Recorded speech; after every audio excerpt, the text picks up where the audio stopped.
Alright, what's up everyone? I'm Mithranor and I'm going to talk today about a deck I've been playing a lot on stream recently. This is the Henzel Sabrina deck, or Sabrina Foltest Pride deck, that I've been playing on stream a lot recently. And a lot of people have asked me to do some sort of deck guide or, deck video, or, what I'm doing right now. So, decided to do it. And I guess I should start off with, for those unaware of what this deck is seeking to accomplish, Sabrina Glevissig is a very underplayed card for very good reason, in that she's never played. I think she's a very interesting card, but one that is not competitively viable. And that's okay. I think that's fine. She's an interesting design.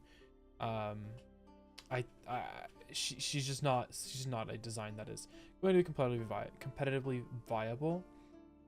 She is, however, playable, which a lot of people would argue she's not, but I would argue she is playable in a deck designed around her, and that's what this deck is.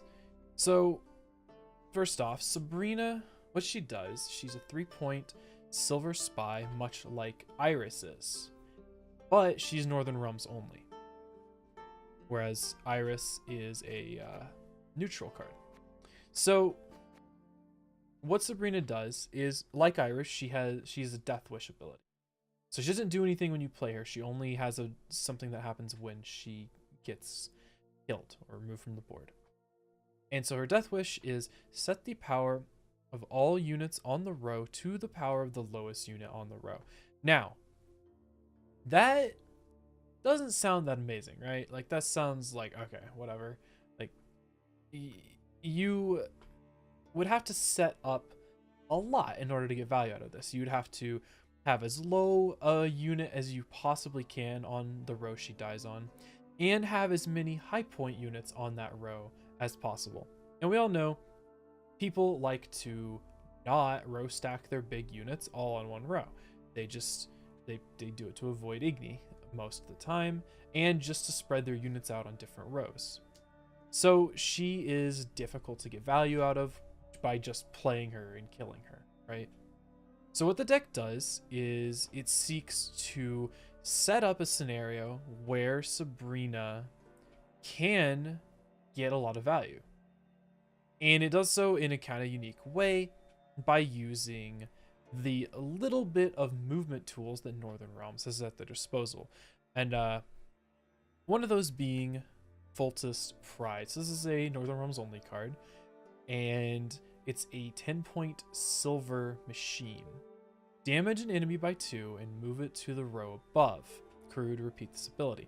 So you play it in between 2 crewmen, and it fires 3 times, which allows you to move a unit from one row up 3 times. So you could move a unit from the melee to the ranged, and then move that same unit from the range to the siege. Or, you could move 3 units from the ranged row to the siege row, because you have 3 shots. So it allows you a lot of ways to force your opponent's cards onto the siege row. Now, why the siege row? Well, the siege row is the easiest row to force units onto, because you have no way as Northern Realms to pull units forward. You can only push them backwards. So Foltest Pride and then Ard is the other movement. They both push units backwards. So setting up your opponent on the siege row is usually the best scenario, unless your opponent is stacking the melee row or ranged row a lot, and then you can't get them to the siege row. Then you can make do with range. So how do you get to this point where you have a scenario where you have forced your opponent to have a lot of high value units and one low value unit on the same row, utilizing Foltest Pride, mostly to put the units there. Then you play Sabrina and you kill her. Usually you'll play her and kill her with Ard because that allows you one last little bit of movement, plus it deals the exact amount of damage to kill Sabrina. So you might play Sabrina on the back row, Ard, and push 2 units from the mid row to the back row, and kill Sabrina with the same Ard, for example. So how to get to that point is the tricky part, right? If you can get to that point and you can force enough high power units of your opponent onto that back row and into the Sabrina blast, you can remove massive amounts of points. I think the most I've gotten, I know I've gotten over 100 points from Sabrina going. I'm not sure if I got 200. I might have gotten 200 in a consume matchup once. I can't remember the exact points. I think it was about 200 points against consume. But nevertheless, if you can set that up and make it go off correctly, hitting enough units, it is an insane amount of points and will most of the time win you the game. So we're going to talk about how to get to that point and the rest of the deck that gets you there. So first off, we'll just start in round 1, which leads us to Henselt. So you want to force as long of a round 3 as possible. You want to have your opponent not play into round 2 because your win condition for round 3 is Sabrina. So you don't have a whole lot of room to burn cards in round 2 because a lot of your cards are just set up for Sabrina and not going to be as useful in round 2. So in round 1, we went with Henselt because he has the unique ability to abuse the coin flip extremely well if he wins the flip. If he loses the flip, it becomes a bit harder, but he can still tempo a lot. Like everybody knows, Henselt has some insane tempo ability. Now, so how do you go about this? So let's start. You start the game, you go into your mulligans. First thing you want to make sure, you want to not have any towers in your hand, okay? So if you have any towers, blacklist one immediately. You have 3 towers, mulligan all 3. Almost doesn't even matter what the rest of your hand is. You're pretty much always going to mulligan all 3.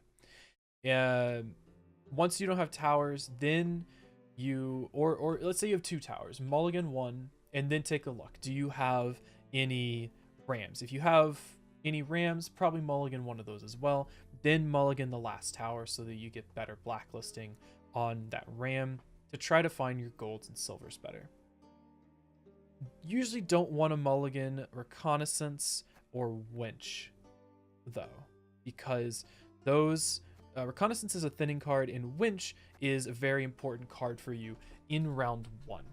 Now, what you're gonna do for an opening after you mulligan, assuming you go second, or even if you go first, your opening's pretty much the same because you're gonna just be trying to put as many points on the board as quickly as possible to get out of round 1. You hopefully with a victory or a 2-card advantage. So what you want to do is play Ronvid. If you have Ronvid in hand, just throw them out there. If you don't have Ronvid in hand but you have reinforcements, probably play reinforcements for Ronvid unless your hand is really weird, but that's hardly ever going to happen. If you have, let's say you have 3 winches or 2 winches. Let's say you have 3 winches and reinforcement in the deck. Then you could, play Natalis for reinforcement for Ronvid. That's also good because you're thinning 2 cards as well as playing a 17 point opening play, which puts a lot of pressure on your opponent right away.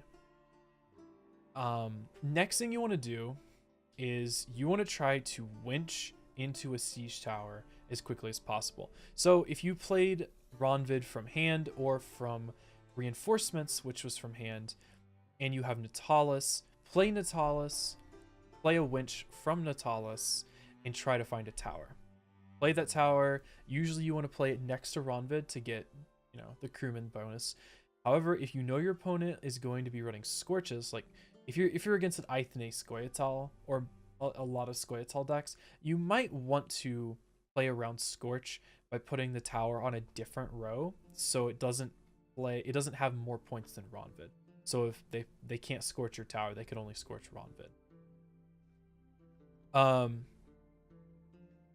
If, however, you're against like Alchemy, for example, definitely want to play next to Ronvid so that hopefully they don't have enough removal from their Viper Witchers to instantly kill the tower.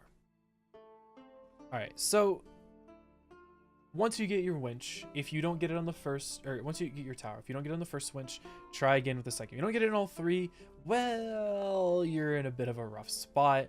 You didn't tempo as hard as might have been necessary, and at that point, you're gonna try to play a siege tower however you can. Reinforcement into it, whatever you need to do. Not reinforcement, reconnaissance into it, whatever you need to do. Well, let's say you winch into the tower, play it.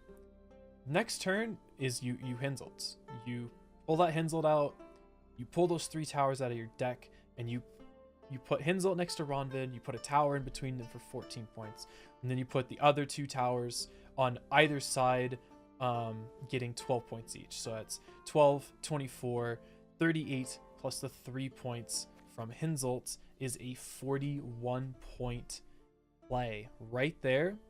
If you went second, 9 times out of 10, you either just won the round or are about to get a 2-card advantage. If your opponent plays into that and they don't pass you, just probably pass.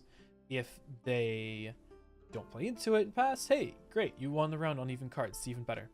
You then go into round 2, and you're going to want dry pass if you won round 1. Even if your opponent war dancers and you have taller, don't play taller there. I know it's tempting because, dry passing isn't getting me a card advantage. Might as well play the spy so that my opponent wastes a card and I get card advantage that way. Don't do that though. A lot of times your opponent will have some access to their own spy and they'll play it back at you. And since they had that war dancer for extra points, they have more points than you, which means, again, you're in a position where you're not getting card advantage out of this situation. So save the taller and take it into round 3, because a lot of times people will mulligan away their spy if they go into round 3 without you having played yours and they haven't played theirs. They'll mulligan it away because they don't want to play spy in round 3. Sometimes they'll hold on to it because, they're like, oh, he hasn't played his spy, so I'm going to hold on to mine. And then during that round, you play your spy and they play theirs, and just, oh well. You tried. Either way, it levels out. But you have a better chance of utilizing taller for card advantage if you play him round 3 in that scenario. Also, you don't really have to be worried because taller is, negative 13 point play, because you'll be hitting him with Sabrina. So he'll be a 1 point unit in the end. So it doesn't really matter that much in the end, assuming you can get Sabrina to go off. So if you lost round 1 somehow, if you lost round 1 without 2-card advantage somehow, then your opponent might push you. You're then looking at being in a bad spot. You don't want them to push you. You want to get out of that round as quickly as possible. If you have to, play Iris to maybe force your opponent to pass, because a lot of people, you play Iris and they're like, all right, fuck it, I'm out. I'm not going to be able to out-tempo this for very long. And so they'll pass. Not always, but she is disposable here for this purpose. Once you're into round 3, if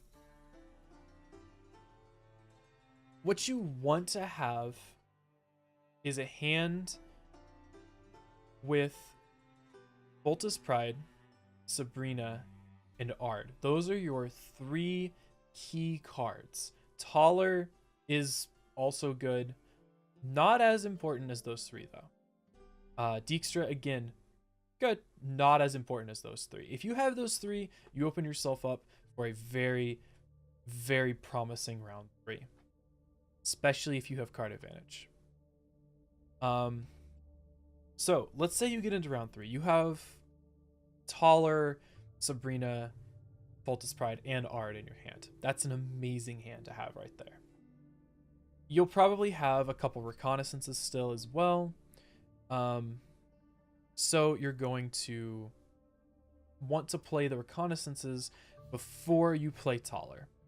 It doesn't really matter that you're not getting max value out of your reconnaissance into battering ram or siege masters, as long as you make sure to leave siege masters next to each other so you have crewman pockets, and as long as you're making sure with your rams, try not to damage your opponent's units on the back row, because that damage is probably not going to matter if Sabrina goes off on the back row. You do, however, want to try to set up a low value unit on the ranged row or siege row.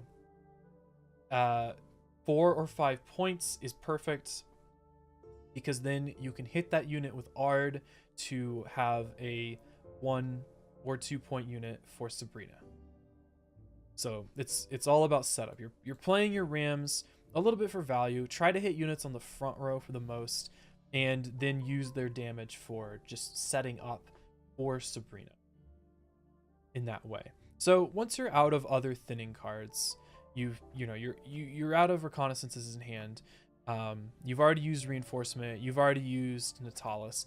Now it's time to play Taller. So you play Taller. Usually you're gonna play him on the back row, because that's where you're gonna want him for Sabrina anyway. And it depends on what he gives you. Pick something. You already have a good hand with Sabrina, Ard, and Foltest Pride, so you can pretty much take whatever. If you find Dijkstra, that's amazing. If you have Dijkstra, that's also great. You can play him. Usually I would play Dijkstra on the middle row, on the ranged row. So because he's a nice perfect 4-point unit, which if you're going to have Ard as your last play to kill Sabrina and push a couple other units, and you don't have a small unit on the back row, Dijkstra makes a perfect target, because you hit him with Ard, pushing him from range to siege, and he's a 1-point unit after he takes that damage, which makes a perfect Sabrina source, I guess is what I'll call him. So in round 3, you're kind of playing passive, you're playing setup, and then you don't want to play Foltest Pride too early. You definitely don't want to play Sabrina too early. So usually you want to play, if you still have Iris, you want to play her partway through the round. You don't have to play her at the end. She's not as important. She's especially decent to play earlier, because she will draw out any sort of removal your opponent would have for Sabrina, because they're very, very similar cards when they get played, because they're -3-point spy that does something on death, or has a death wish. So if you're Skellige, you play Iris, they might coral her, bam, they don't have coral for Sabrina now. Or if you're against Radovid, you play her, bam, he Radovid's Iris, doesn't have a lock for Sabrina anymore, or whatever.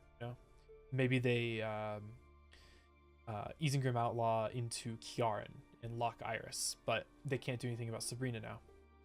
So Iris can be great in that way, because she can be a nice bait. She can also just be good point value. You play her, they don't do anything to her because they can't, then you just play a ram, kill her, get that 25 points right then and there. Good to go.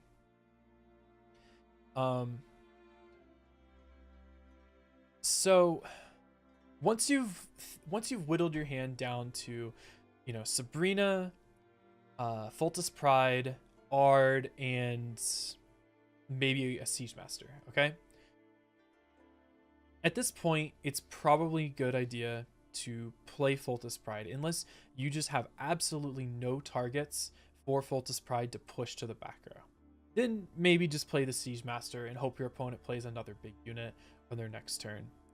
So you play Foltest Pride, you're going to push the biggest units you can to the back row with those 3 pushes.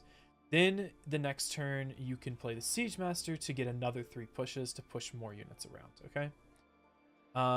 That leaves you with Sabrina and Ard. So you play Sabrina next.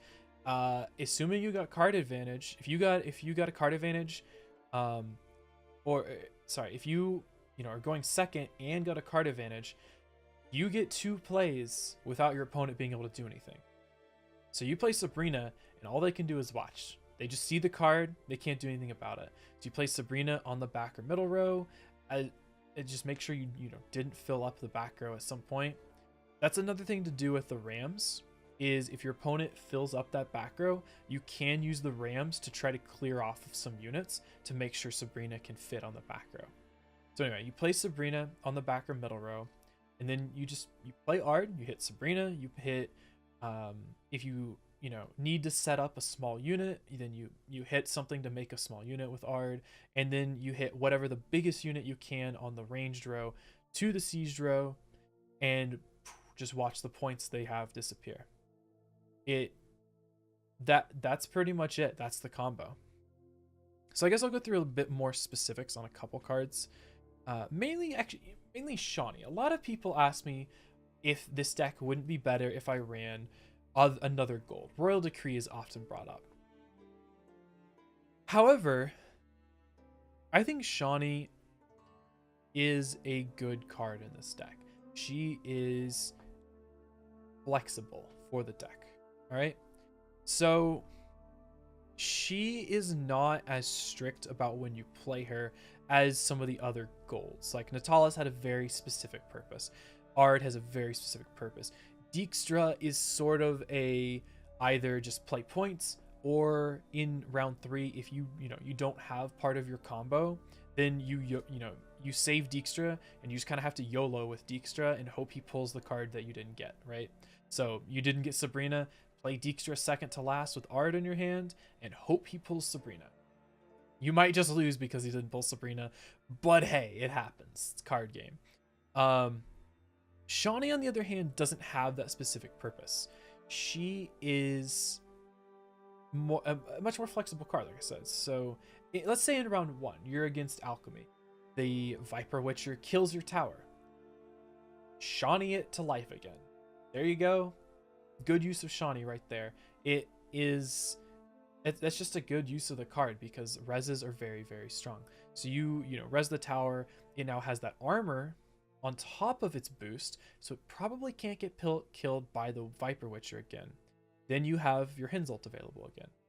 Or let's say again you're in round 3, you play Foltest Pride in the crewman pocket, and then your opponent kills it. But you're like, I wanted to reuse Foltest Pride ability to move some more stuff. You can res it with Shawnee and replay it, for example. Or you're in round 3 and your opponent is killing all of your Siege Masters. You can res a Siege Master because those are very, very important. The crewman tag is a very important part of this deck because of the ability to hit more things with Foltest Pride. So that is another use. She's just all around sort of a, hey, my opponent's trying to fuck with me. Let's fix that. And you just res whatever the issue was. There's really not a whole lot else to this deck because it is a flawed deck because it doesn't have much of an alternative win condition. You have Sabrina, and that's pretty much it. There are a few instances where just because machines are good and crewman on machines is good and Iris is a powerful card, that you just win regardless. Because you played Dijkstra to pull out a lot of points. You played a lot of machines for a lot of points. You played Iris for a lot of points, and you might just win in round 3 off of that. So sometimes Iris and just being, having some decently powerful cards can just win you the game as well. But for the most part, it's all on Sabrina. So it's a very, very, very linear deck, and if things go poorly, you might just lose. There's times where you lose the game in round 1 because you never found a tower off your winch. You never found anything that you can use off your winch, or you everything you play gets killed, for example. There's ways it can just go wrong. Despite all of that, I believe I have in total a little bit over a 60% win rate with this deck. And that's over like 50 games or something like that with this deck. Maybe 60 games or something. That also includes a lot of disconnects too, which counted as losses. Or there's that bug where I couldn't play cards, and that happened several times. So all in all, surprisingly good win rate with this deck. However, a lot of that is thanks to this guy, this big guy, Hinselt, because Hinselt with on red coin is extremely powerful. I think the win rate difference between losing and winning the coin flip from this deck, when I looked at the stats last, I think the difference is about 25%. So it makes a pretty big difference. Maybe it was only 20%, but that's still a really big difference. But again, all in all, 60% win rate with a deck that's pretty much a meme, that's not bad. So I really like it. I hope you guys enjoy it too. I hope you give it a try and surprise someone in ranked with it. Yeah, that's pretty much the deck. If you have any questions, feel free to ask me. Come to my stream or leave a comment here asking any questions. If you have any suggestions about how I do a deck guide, I am very open to that, because I haven't done this much before. I think I did this like one time before in a video. So yeah, feel free to check out my Twitch. I will probably be playing it again there. I also have a few highlight videos on my YouTube with this deck being featured. So you could check out some gameplay if you want to see how I play it in some games where things went well. You could go check those out. Or if you just want to, ask a question, come to my channel sometime while I'm streaming, ask me, or I might play the deck again. I will probably play this deck again decently soon, because I find it is one of the most entertaining decks right now in the game. So thanks for watching, guys. I'll see you later. Until then, have a good one. All right, hey guys, I'm actually going to be doing a quick walkthrough with this deck in an actual game. I'll be trying to talk through what I'm doing and why I'm doing different things in the game. So I'm going to be putting a link for that as a separate video down below, so I don't add onto this video. If you are interested, check that out. Please do. If not, I hope you enjoyed the deck guide. And anyway, have a good one.